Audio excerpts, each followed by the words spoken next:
안녕하세요. 하루를 여는 하늘의 귀한 양식 만나방송의 박종현 목사입니다.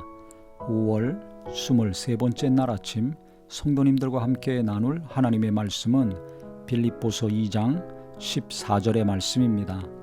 모든 일을 원망과 시비가 없이 하라. 우리가 교회에서나 가정에서나 어디서든지 이게 원망과 시비가 없이 일할 때 평안으로 살 수가 있습니다.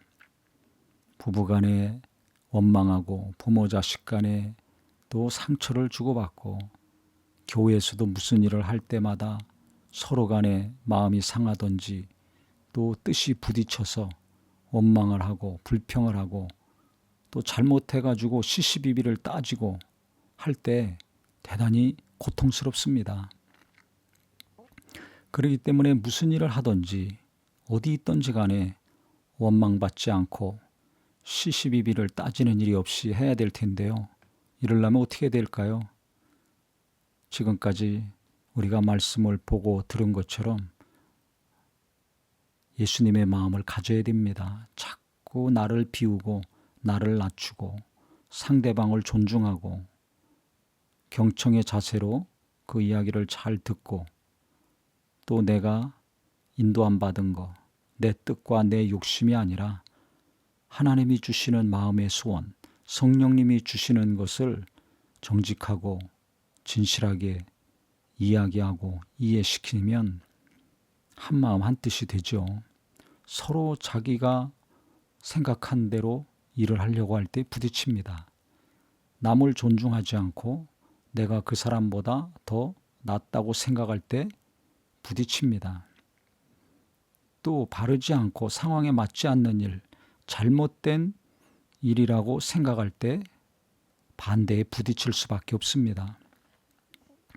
그러니까 우리가 무슨 일을 하든지 좀 합리적으로 이성적으로 판단하고 생각을 해야 되고요.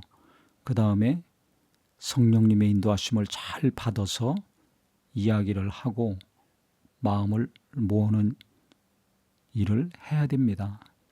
의견 수렴을 하고 각각의 의견 청취를 하고 마음이 하나 되고 뜻이 모아질 때까지 기도하며 노력을 멈추지 말아야 됩니다.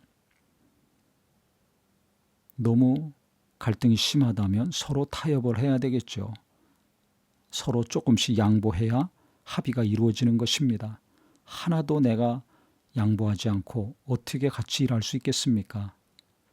서로 한 발 뒤로 조금씩 물러난다면 같이 갈 수 있습니다. 그래서 첫 번째는 하나님의 인도하심을 잘 받아야 되겠고요.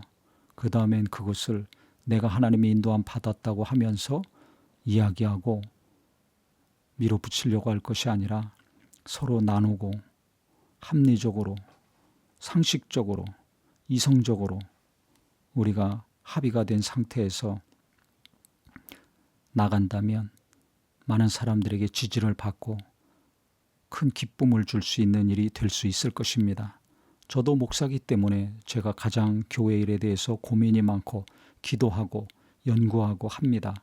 그래서 하나님이 인도하셨다고 생각하고 이것은 꼭 교회와 교인들을 위해서 필요한 거라고 생각하고 지금 해야 된다고 판단이 내려서 하려고 할 때 그대로 성도들을 아무 생각 없는데 강단에서 광고를 한다든지 선포한다든지 하고 일을 하게 되면요.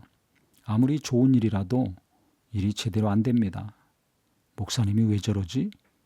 왜 지금 저걸 하려고 하지? 왜 갑자기 저렇게 또 열정이 불타오르시지? 교인들은 한마디로 벙찌게 되고 어리둥절하게 됩니다. 아무리 좋은 의견, 아무리 성령님이 주시는 감동과 생각이라 할지라도요. 그것을 몇몇 사람하고 나누고 또 담당자들하고 나누고 어떻게 반응하는지 어떻게 생각하는지 체크를 하고 알아봐야 됩니다. 그 다음에 설명을 자세히 하고 마음이 하나가 됐을 때 또 많은 사람들에게 이야기하고 전 교인들한테 이야기하고 해야 아무 원망도 없고 시시비비도 없고 불평도 없고 한마음 한뜻이 되어서 모두가 기쁜 마음으로 협력하고 일이 잘 되더라고요. 이와 같은 지혜와 노력이 범사에 우리 모두에게 임하기를 주님의 이름으로 축복합니다. 하나님 아버지, 우리가 예수 믿는 신앙 안에서 무슨 일을 하든지 간에 원망받을 일이 없고 시시비비를 따지는 일이 생기지 않도록 지혜를 주시고 영감을 주시옵소서. 먼저는 깊은 기도와 묵상을 통하여서 하나님이 우리 마음에 주시는 소원을 잘 받게 하여 주시고, 그 다음에는 일방적으로 나가는 것이 아니라 의견 수렴도 하고 또 이해도 시키고 타협도 잘 하고 또 하나님의 인도하신 가운데 계속 상대방을 존중하며 나아갈 때 우리 하나님께서 이끄시고 진행하시고 이루시는 귀한 일들이 되게 하여 주시옵소서. 예수님의 이름으로 기도합니다. 아멘.